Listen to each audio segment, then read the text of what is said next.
राधे राधे। हरे कृष्ण। श्री सद्गुरुदेव भगवान के चरणों में दास का कोटि कोटि प्रणाम।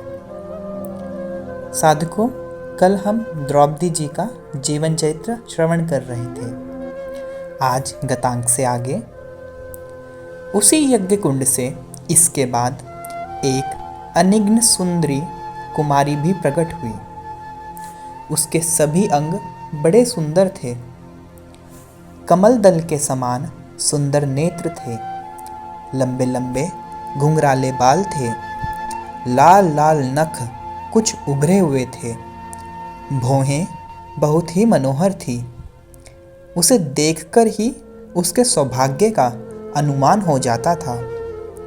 ऋषियों ने जान लिया कि यह परम सौभाग्यवती स्वर्ग की लक्ष्मी ही शरीर धारण करके प्रकट हुई है।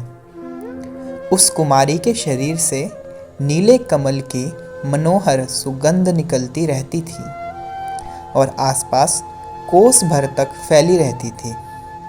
उसके शरीर का रंग सांवला था, परंतु वैसी सुंदर स्त्री पृथ्वी में कहीं नहीं देखी गई। सभी उसके सौंदर्य का बखान करते थे।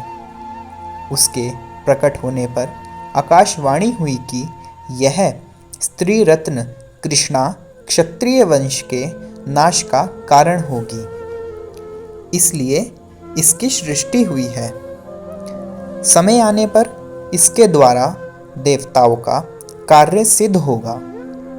देवताओं के लिए हितकर और दैत्यों के लिए यह भयानक होगी। कौरवों के लिए यह बड़ी भय देने वाली होगी। आकाशवाणी सुनकर चारों ओर जय जयकार होने लगी। वहाँ के लोग हर्ष के मारे इतना अधिक उछलने कूदने लगे कि मालूम हुआ पृथ्वी ही हिल जाएगी। जब रानी ने देखा कि मेरे बिना ही यज्ञ कुंड से कुमार और कुमारी उत्पन्न हो गए, तब वह याज की शरण में आई। उसने प्रार्थना की, भगवान, मैं आपसे प्रार्थना करती हूँ कि ये दोनों बच्चे मुझे ही अपनी माता समझें। याज ने राजा की प्रसन्नता के लिए कह दिया, अच्छा, ऐसा ही होगा। हुआ भी वैसा ही। उस कुमारी का नाम सांवला रंग होने के कारण कृष्णा पड़ा। द्रुपद की पुत्री होने के कारण द्रौपदी हुआ।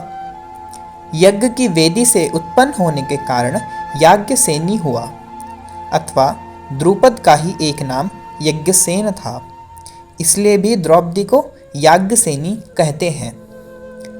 द्रौपदी में जन्म से ही अनेकों दिव्य गुण थे। उसमें स्वाभाविक ही दैवी संपत्तियां निवास करती थी। वह माता पिता की सेवा करती, गुरुजनों का सम्मान करती, बिना अवसर के व्यर्थ ना बोलती और जो कुछ बोलती खूब समझकर बोलती। समय को पहचानती, नीति का ज्ञान रखती और अनेक दास दासियों के रहने पर भी अपना सब काम स्वयं ही कर लेती थी। द्रौपदी से सभी प्रसन्न रहते थे। उससे सभी प्रेम करते थे। वह सभी की लाडली थी। द्रौपदी का श्याम सुंदर शरीर देखकर द्रुपद को अर्जुन की याद आ जाती थी। द्रुपद ने अर्जुन को युद्ध में देखा था। द्रोण की प्रेरणा से अर्जुन ने द्रुपद पर विजय प्राप्त की थी, परंतु द्रुपद के मन में अर्जुन के प्रति कोई द्वेष नहीं था। वे उनके गुण से, युद्ध कौशल से, पराक्रम से, शरीर की सुंदर गठन से प्रभावित थे। वे अर्जुन के कृष्ण रूप पर भी मुग्ध थे।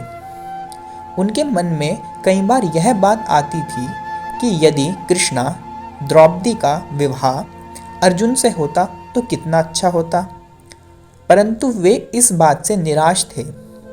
इसका कारण यह था कि उन दोनों यह बात चारों ओर फैल गई थी कि पांचों पांडव वारणावत के लाक्षागृह में जलकर मर गए। कोई कोई यह बात भी कह जाते थे कि पांडव अभी मरे नहीं हैं, वे कहीं ना कहीं हैं। यह सुनकर उनकी आशा लता फिर हरी हो जाती। इस दुविधा में वे कुछ दिनों तक पड़े रहे। आखिर उन्होंने एक युवती ढूंढ निकाली।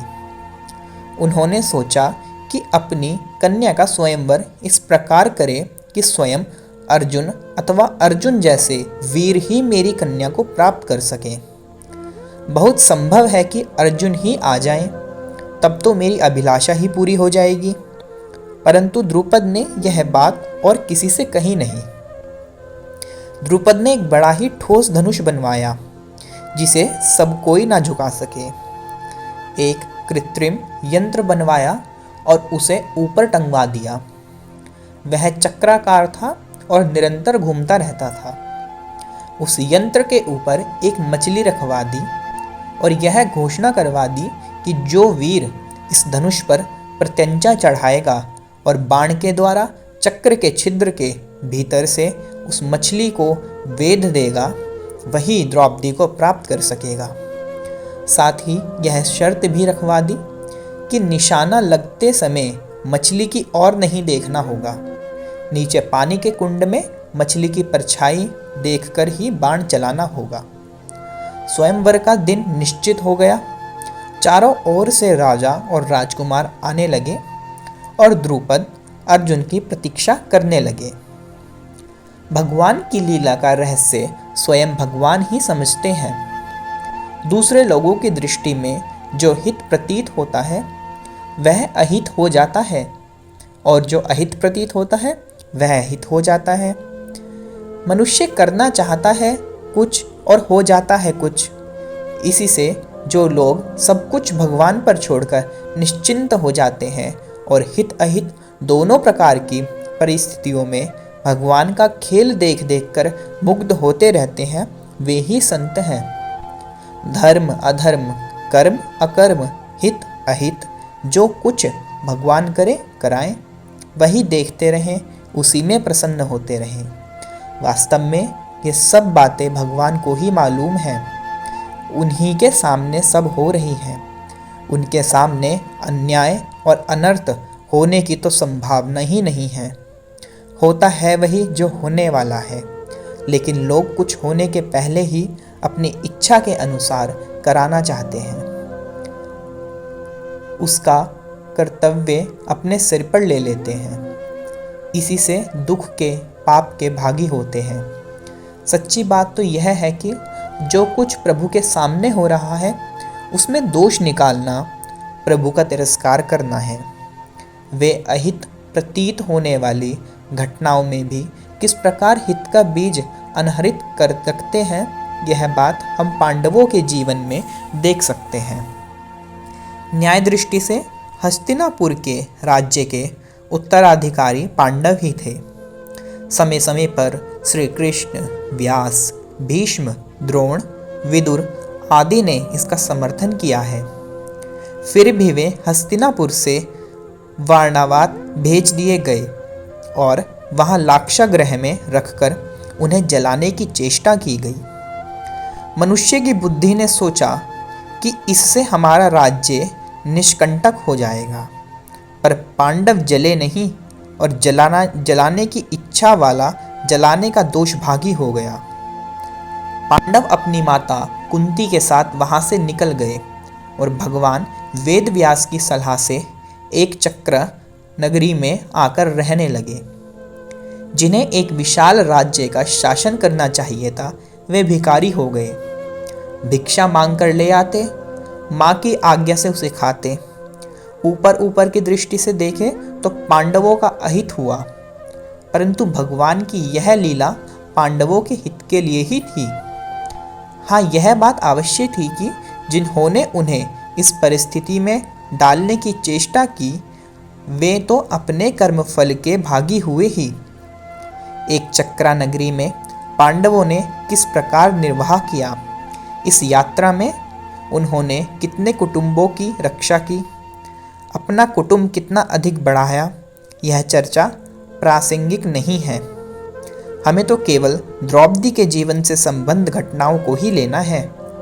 एक चक्रा नगरी में ही एक ब्राह्मण ने आकर ब्राह्मण वेशधारी पांडवों से द्रुपद के यहाँ स्वयंवर होने वाला है, उनकी कन्या अद्भुत रीति से पैदा हुई है वह कौरवों के लिए भयानक है इत्यादि बातें बताई। पांडवों ने अपनी माता कुंती की आज्ञा लेकर द्रुपद की राजधानी के लिए यात्रा शुरू कर दी। आज का प्रसंग यहीं तक। राधे राधे, हरे कृष्ण।